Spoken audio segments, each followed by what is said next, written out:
Hello friend, welcome to my channel. આજે આપણે બનાવીશું સોજીના ક્રિસ્પી બોલ। તે જલ્દીથી અને ફટાફટ બની જશે। તો સૌથી પહેલાં આપણે કઢાઈમાં 2 ચમચી જેટલું તેલ એડ કરી દઈએ। ત્યારબાદ આપણે સાદા મસાલા લઈ લઈશું। અહીંયા મેં જીરું, ચીલી ફ્લેક્સ અને ઓરેગાનો લીધો છે। તમને કોઈ પણ જે મસાલા પસંદ હોય તમે લઈ શકો છો। અહીંયા ત્યારબાદ મેં 1 ગ્લાસ જેટલું પાણી એડ કર્યું છે। પાણી ઉકળી જાય ત્યારબાદ આપણે 1 વાડકી જેટલો રવો એડ કરીશું। અહીંયા મેં ઝીણી સોજી લીધી છે, તમે મોટી પણ લઈ શકો છો। ત્યારબાદ મેં મીડિયમ સાઇઝના મેં બટાકાને છીણી લીધા છે, એ એડ કરીશું। હવે બધું સરખી રીતના આપણે મિક્સ કરી લઈશું અને ધ્યાનથી આપણે મિક્સ કરીશું જેથી સોજીના લમ્પ્સ ના પડી જાય। બધું સરખી રીતના મિક્સ થઈ જાય ત્યારબાદ આપણે એને એક બાઉલમાં કાઢી લઈશું। તમે જોઈ શકો છો સરસ એવું બધું મિક્સ થઈ ગયું છે। હવે આપણે એક બાઉલમાં કાઢી લઈએ। ત્યારબાદ એમાં 1 ચમચી જેટલા ધાણા એડ કરીશું અને સ્વાદ અનુસાર મીઠું એડ કરીશું। હવે બધું સરખી રીતે આપણે મિક્સ કરી લઈએ ફરી।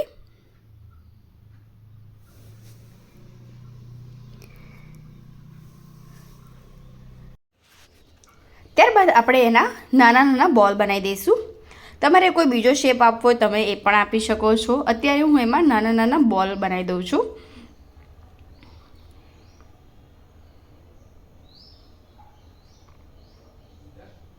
તમે જોઈ શકો છો નાના નાના એવા બોલ તૈયાર થઈ ગયા છે। હવે આપણે એને તળી લઈશું। એના માટે આપણે એક પેનમાં પહેલાં તેલ ગરમ કરવા મૂકી દઈએ। તેલ ગરમ થઈ જાય ત્યારબાદ આપણે એમાં જે બોલ બનાવ્યા છે એ એડ કરી દઈશું।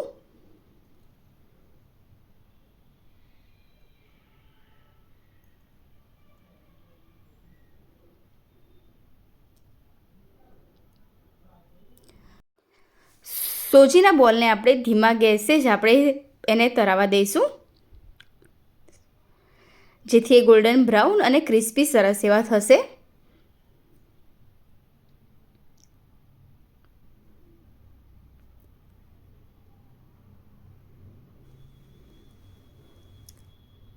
ત્યારબાદ આપણે એને થોડા પલટાઈ લઈશું।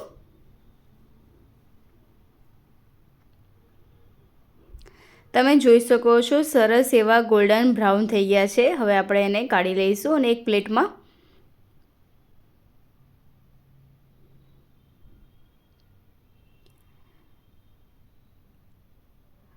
અને એ બોલ જોડે આપણે કેચઅપ લઈશું।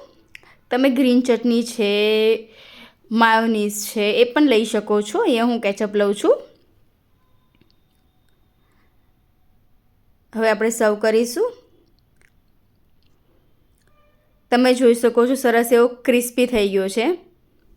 તો તૈયાર છે સોજીના ક્રિસ્પી બોલ જે જલ્દીથી અને ફટાફટ બની જશે। સો પ્લીઝ ચેનલને સબસ્ક્રાઈબ જરૂરથી કરજો।